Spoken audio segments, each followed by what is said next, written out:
క్రీస్తునందు ప్రియమైన ప్రేమధార టీవీ వీక్షకులకు మన ప్రభు అయిన యేసు క్రీస్తు ఘనమైన నామంలో శుభములు తెలియజేస్తున్నాం. నేటి పాఠంలో మనము మార్కు సువార్త 8వ అధ్యాయాన్ని ధ్యానించుకోబోతున్నాం. ఈ అధ్యాయంలో ప్రభువు తన్ను వెంబడించిన ప్రజల ఎడల కనికరపడి వారికి ఆహారం పెట్టిన సందర్భాన్ని చూస్తాం. అయితే భోజనం ప్రధానం కాదు, దేవుని వాక్యం ప్రకటించాకే వారికి ఆహారం పెట్టబడింది. వారు ఆకలితో మూర్ఛపోకుండా ప్రభువు ఈ అద్భుతం చేశాడు. అద్భుతాల కంటే మారు మనసు, పాప పశ్చాత్తాపం ప్రాముఖ్యమని వింటాం. అద్భుతాలు చూడడం, జరగడం కంటే మన జీవితాల్లో ప్రాముఖ్యంగా జరగవలసినవి ఇంకా ఉన్నాయి. వాక్య సిద్ధాంతం, వాక్య ప్రబోధాల్లో ఎటువంటి ఖచ్చితత్వం అవసరమో ఇందులో వింటాం. దుర్బోధల విషయం చాలా జాగ్రత్తగా ఉండాలి. తప్పుడు బోధలకు చెవులు మూసుకోవాలి. సువార్త సేవలో పద్ధతులే కాదు, ఉద్దేశాలు, వైఖరులు కూడా సరైనవిగా ఉండాలని వింటాం. పరిసయ్యులు ప్రభువును శోధించిన విధానాన్ని గూర్చి మరియు ప్రభువు పరిసయ్యుల పులిసిన పిండిని గూర్చి తన శిష్యులకు హెచ్చరించిన వైనాన్ని గూర్చిన ఆధ్యాత్మిక సత్యాలను ఇందులో వింటాం. అదేవిధంగా ప్రభువు గుడ్డివాణ్ణి స్వస్థపరిచిన విషయాన్ని చూస్తాం. ప్రభువు తనను గూర్చి ప్రజలు ఏమని అనుకుంటున్నారని అడిగినప్పుడు శిష్యులు స్పందించిన విషయాలను తెలుసుకుంటాం. ఒక శిష్యునిగా ఉండవలసిన లక్షణాలను గురించి మనము ఇందులో తెలుసుకుంటాం. ఇక పాఠాన్ని వినడానికి సిద్ధపడదామా? ప్రియ శ్రోతలు, ఈరోజు మన పాఠం మార్కు సువార్త 8వ అధ్యాయం. జాగ్రత్తగా వినండి. మొదటి 10 వచనాలు. ఆ దినములలో మరోసారి బహుజనులు కూడిరాగా వారికి తినడానికి ఏమీ లేనందున యేసు తన శిష్యులను తన వద్దకు పిలుచుకొని అన్నాడు, జనులు నేటికి 3 దినముల నుండి నా వద్దనే ఉన్నారు. వారికి తినడానికి ఏమీ లేనందున నేను వారి మీద కనికరపడుతున్నాను. నేను వారిని ఉపవాసముతో తమ ఇండ్లకు పంపివేసిన ఎడల మార్గములో మూర్ఛపోతారు. వారిలో కొందరు దూరము నుండి వచ్చి ఉన్నారు. అందుకు ఆయన శిష్యులు అన్నారు, ఈ అరణ్య ప్రదేశములో ఒకడు ఎక్కడి నుండి రొట్టెలు తెచ్చి వీరిని తృప్తిపరచగలడు? ఆయన అడిగాడు, మీ వద్ద ఎన్ని రొట్టెలున్నాయి? వారన్నారు, 7. అప్పుడు ఆయన జనులకు ఆజ్ఞాపిస్తూ అన్నాడు, నేల మీద కూర్చోండి. ఆయన ఆ 7 రొట్టెలు పట్టుకొని కృతజ్ఞతాస్తుతులు సమర్పించి విరిచి వడ్డించడానికి తన శిష్యులకిచ్చాడు. వారు జనసమూహానికి వడ్డించారు. కొన్ని చిన్న చేపలు కూడా వారి వద్ద ఉండగా ఆయన ఆశీర్వదించి వాటిని కూడా వడ్డించండి అని చెప్పాడు. వారు భోజనము చేసి తృప్తి చెందిన మీదట మిగిలిన ముక్కలు 7 గంపల నిండా ఎత్తారు. భోజనము చేసిన వారు ఇంచుమించు 4,000 మంది. వారిని పంపివేసిన వెంటనే ఆయన తన శిష్యులతో కూడా దోణి ఎక్కి దల్మనూత ప్రాంతానికి వచ్చేశాడు. శ్రోతలు వింటున్నారా? యేసు యెహోవా సేవకుడు. ఆయన సేవ క్రియాశీలమైనది. ఆయన మనలను సంపూర్ణముగా రక్షించగల సమర్థుడు. రోమియులకు వీరోచితమైన వృత్తాంతం ఎంతైనా ఇష్టం. యేసు కాలినడకన ప్రయాణం చేశాడు. ఎడతెగని సంచార కార్యక్రమం ఆయనది. ఇంతకు ముందు ఒకసారి ఆయన 5,000 మందికి ఆహారం పెట్టాడు. యేసు అద్భుతాలు ఎన్నైనా చేయగలడు. ప్రజలను మారుమనసుకు రప్పించడానికి ప్రతి తరంలో ఆయన మరిన్ని అద్భుతాలు చేస్తూనే ఉన్నాడు. పశ్చాత్తప్తులు కాని వారికి అద్భుతాల వల్ల ఆధ్యాత్మిక ప్రయోజనమేమీ కలగబోదు. భౌతిక ఆహారం ఆధ్యాత్మిక ఆహారం తిన్న తరువాతే వడ్డించబడింది. ప్రజలు వచ్చింది తినటానికి కాదు, వాక్యం వినటానికి. భోజనాలు పెడతారని కాదు, వాక్యం బోధిస్తారనేది ప్రత్యేక ఆకర్షణ. సువార్త సేవలో మన పద్ధతులే కాదు, ఉద్దేశ్యాలు కూడా ఆధ్యాత్మికంగా పవిత్రమై ఉండాలి అనేది నిర్వివాదాంశం. పెద్ద జనసమూహం అరణ్య ప్రాంతానికి వచ్చారు. వారికి భోజనం ఎక్కడి నుంచి తేవాలి? శిష్యులకు ఎటూ పాలుపోవటం లేదు. అంతకుముందు యేసు ఒకసారి 5,000 మందికి ఆహారం పెట్టిన సంగతి శిష్యులు మరిచిపోయినట్లున్నారు. ఈసారి వారిలో ఎవరో ఒకతని దగ్గర 7 రొట్టెలు మాత్రమున్నాయట. చిన్న చేపలు కొన్ని ఉన్నాయి. ఎన్నో చెప్పబడలేదు. 4,000 మంది. అవి కుటుంబాలు.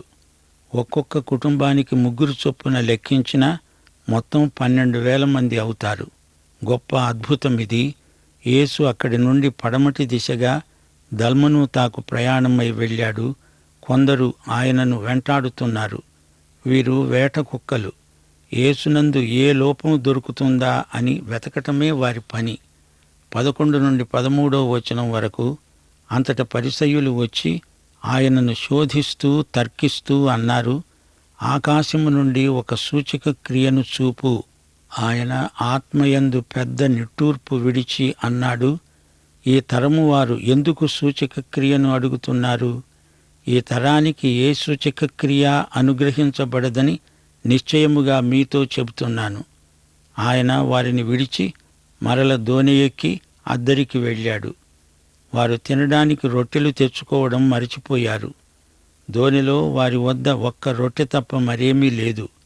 ఆయన వారిని హెచ్చరిస్తూ అన్నాడు, చూచుకోండి, పరిసయ్యుల పులిసిన పిండిని గురించి, హేరోదు పులిసిన పిండిని గురించి జాగ్రత్త పడండి.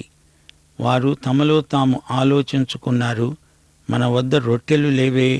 యేసు అది ఎరిగినవాడై వారిని ప్రశ్నించాడు, మన వద్ద రొట్టెలు లేవే అని మీరెందుకు ఆలోచించుకుంటున్నారు?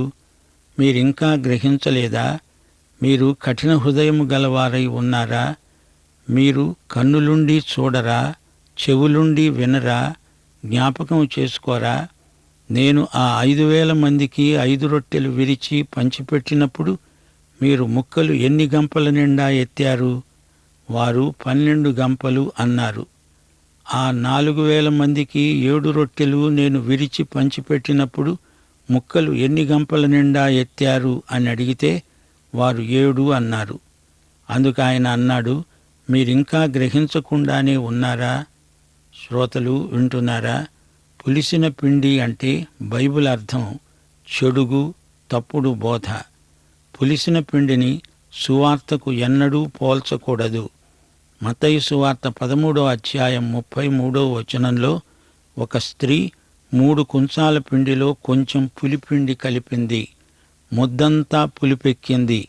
అది చెడ్డ పులిపిండి, నిషిద్ధం. 3 కుంచాల పిండి సువార్త. దానితో తప్పుడు బోధను కలిపి చెబుతున్నారు. ఇది సైతానీయ మోసం. పరిసయ్య బోధ, హెరోదియనుల బోధ అంతా తప్పుడు బోధ, దుర్బోధ. ఆ విషయంలో జాగ్రత్తగా ఉండాలి. చెవులుండి విననేరని వారు నాడు నేడు మన మధ్యనే ఉంటున్నారు. బైబిలంతా తెలుసు అంటారు గాని అందలి ప్రాతిపదిక సత్యాన్ని గుర్తించలేరు. ఆత్మవంచకులు. అపొస్తలులను ప్రభువు ఈ విషయంలో గద్దించాడు. దేవుని వాక్యము జీవాహారం. దేవుని వాక్యము యేసుక్రీస్తును చూపుతుంది. యేసుక్రీస్తు మనకు దేవుడనుగ్రహించిన నిత్య జీవాహారం. బైబిలు వాక్యం మీద ఆధారపడి ఉన్నాము. తప్పుడు బోధలకు చెవులు మూసుకోవాలి. 22వ వచనం నుండి, ఇంతలో వారు బేత్సయిదాకు వచ్చారు. అప్పుడు అక్కడి వారు ఆయన వద్దకు ఒక గుడ్డివాణ్ణి తీసుకొని వచ్చి వాణ్ణి ముట్టాలని ఆయనను వేడుకున్నారు.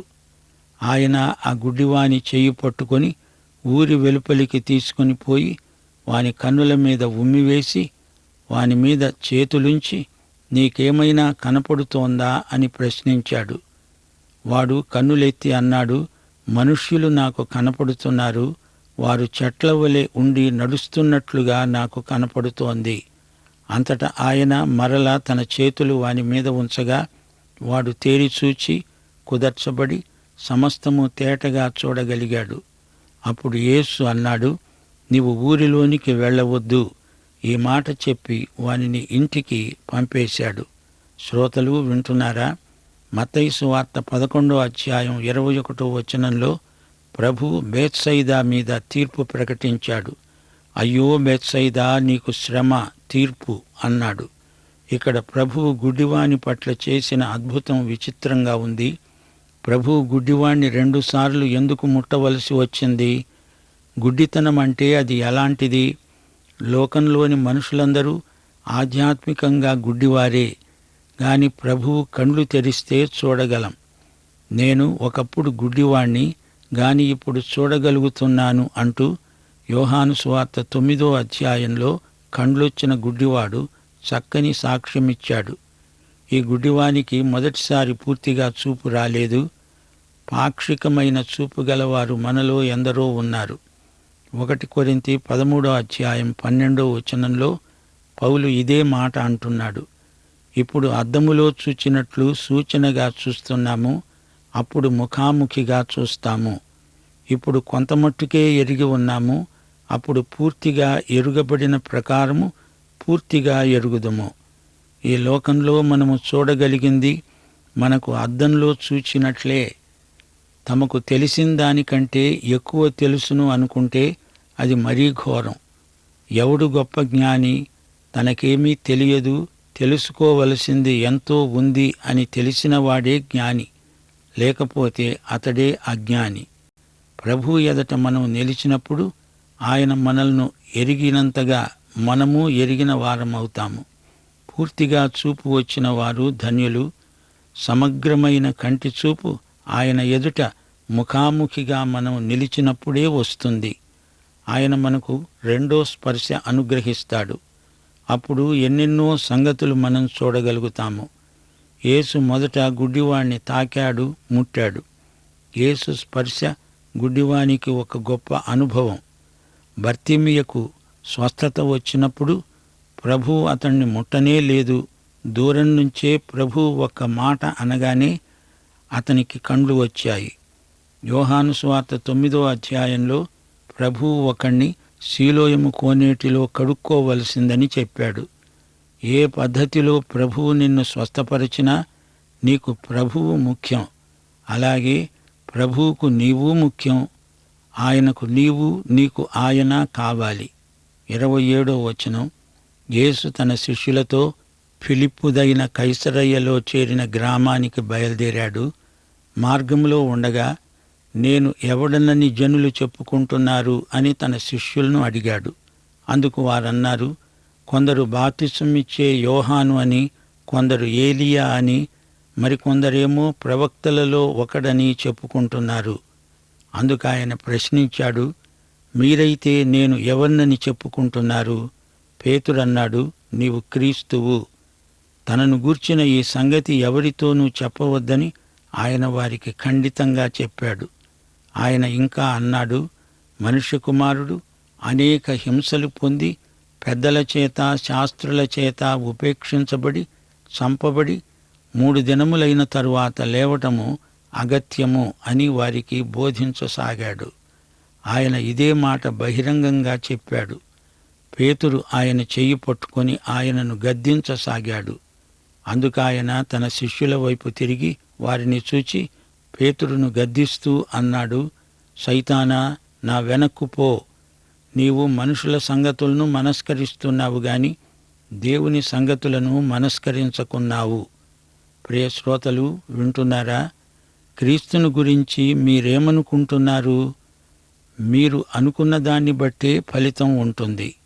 క్రీస్తుతో నీవు సంయుక్తపరచబడ్డావా? నీ జీవితం ఆయనతో పెనవేసుకుపోయిందా?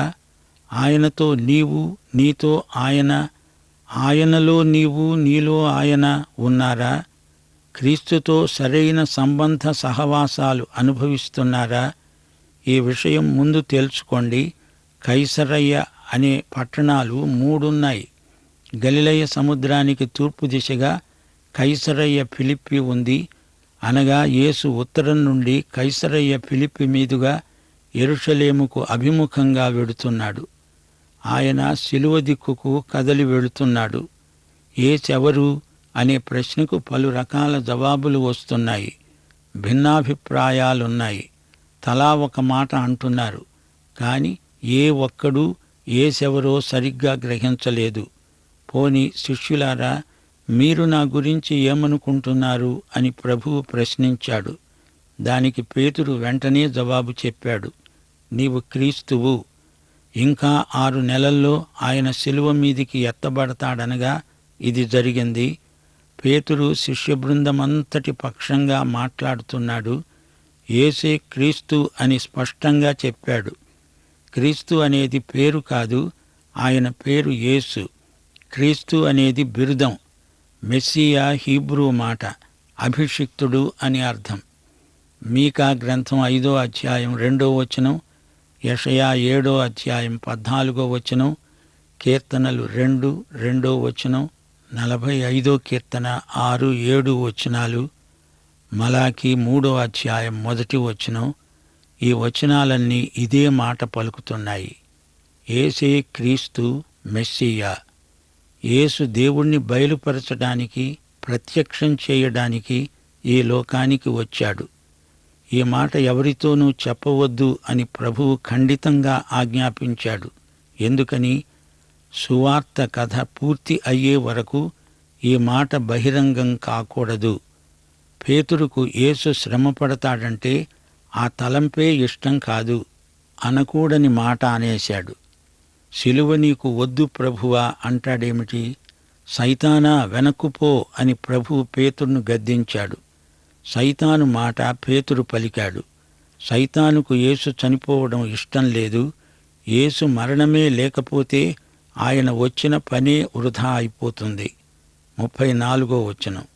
అంతటా ఆయన తన శిష్యులను, జనసమూహమును తన వద్దకు పిలుచుకొని అన్నాడు, నన్ను వెంబడించగోరేవాడు తనను తాను ఉపేక్షించుకొని తన సిలువనెత్తుకొని నన్ను వెంబడించాలి. తన ప్రాణమును రక్షించుకొనగోరేవాడు దానిని పోగొట్టుకుంటాడు. నా నిమిత్తము, సువార్త నిమిత్తము తన ప్రాణమును పోగొట్టుకునేవాడు దాన్ని రక్షించుకుంటాడు. ఎవడైనా సర్వలోకమును సంపాదించుకొని తన ప్రాణాన్నే పోగొట్టుకోవడము వానికేమి ప్రయోజనం? మనుష్యుడు తన ప్రాణానికి ప్రతిగా, బదులుగా ఏమివ్వగలడు?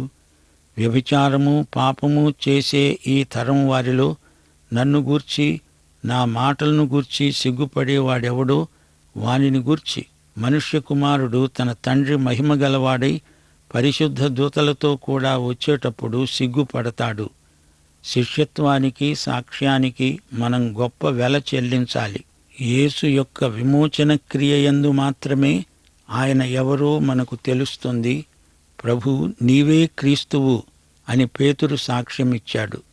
శిష్యులందరూ పేతురుతో కలిసి అదే మాట అన్నారు. అయితే ప్రభువు వెంటనే ఏమన్నాడు? మనుష్య కుమారుడు అనేక హింసలు పొంది పెద్దల చేత, ప్రధాన యాజకుల చేత, శాస్త్రుల చేత ఉపేక్షించబడి, తిరస్కరించబడి, చంపబడి 3 దినములైన తరువాత లేవాలి. లేవటం అగత్యం, తప్పనిసరి. ఆ వెంటనే ప్రభువు శిష్యత్వపు విలువను గురించి మాట్లాడాడు. ఇది రక్షణ పొందటానికి కాదు, రక్షించబడిన వ్యక్తి ప్రభువును వెంబడించడానికి నిబంధన. నన్ను గురించి సిగ్గుపడతావా? అయితే నిన్ను గురించి నేను సిగ్గుపడతాను అంటున్నాడు ప్రభువు. ప్రియ శ్రోత, నీ శిష్యత్వపు సాక్ష్యమేది? నీవు ఆయనను బహిరంగంగా వెంబడించటానికి సిగ్గేస్తోందా? యేసును మహిమపరచాలి. మన ఘనత కాదు, మన జీవితం యేసు యొక్క విమోచనకు సజీవ సాక్ష్యం. దేవునికి స్తోత్రం. శ్రోతలు వింటున్నారా? యేసు చేస్తున్న అద్భుతాలు మన విశ్వాసాన్ని బలపరచటానికి మాత్రమే. ఆయన చేసిన అద్భుతాలను మనమెలా మరువగలము? మరచిపోతే అది కృతజ్ఞత అనిపించుకుంటుంది. ప్రజల అక్కరలు తీర్చడానికి ప్రభువు ఎల్లప్పుడూ సిద్ధమే. దేవుని బిడ్డల జీవితాలలో యేసు అద్భుతాలు మామూలే. ఆకాశం నుంచి ఏదైనా అద్భుతం చూపమంటే నేను చూపను పొమ్మని పరిసయ్యుల కోరికను ఆయన నిరాకరించాడు. వారి మనస్సు మంచిది కాదు. యేసును, ఆయన శక్తిని పరీక్షించడానికి అవిశ్వాసులకు హక్కు లేదు. పులిపిండి వేషధారణకు, లౌకికవాదానికి సంకేత వస్తువు. గుడ్డివానికి యేసు యొక్క రెండో స్పర్శ కావాలి. ఆధ్యాత్మికంగా మనకందరికీ రెండో స్పర్శ కావాలి. పేతురు యేసును గద్దిస్తే యేసు పేతురును గద్దిస్తూ, సైతానా, నా వెనక్కు పో, నీ ముఖం నాకు చూపించకు అన్నాడు. యేసు ఆలోచనలు మనకు కావాలి. సైతాను ఆలోచనలు నశించాలి, యేసాలోచనలు వర్ధిల్లాలి. అందుకే దావీదు మహారాజు తన మొదటి కీర్తనలో గానం చేశాడు, దుష్టుల ఆలోచన చొప్పున నడువక, పాపుల మార్గమున నిలువక, అపహాసకులు కూర్చుండే చోట కూర్చుండక, దేవుని వాక్యమునే రాత్రింబగళ్ళు ధ్యానించేవాడు ధన్యుడు. మన ఆలోచనలు దేవుని నుండి, ఆయన వాక్యము నుండి రావాలి. దేవుని వాక్యము మనలో సమృద్ధిగా నివసించాలి.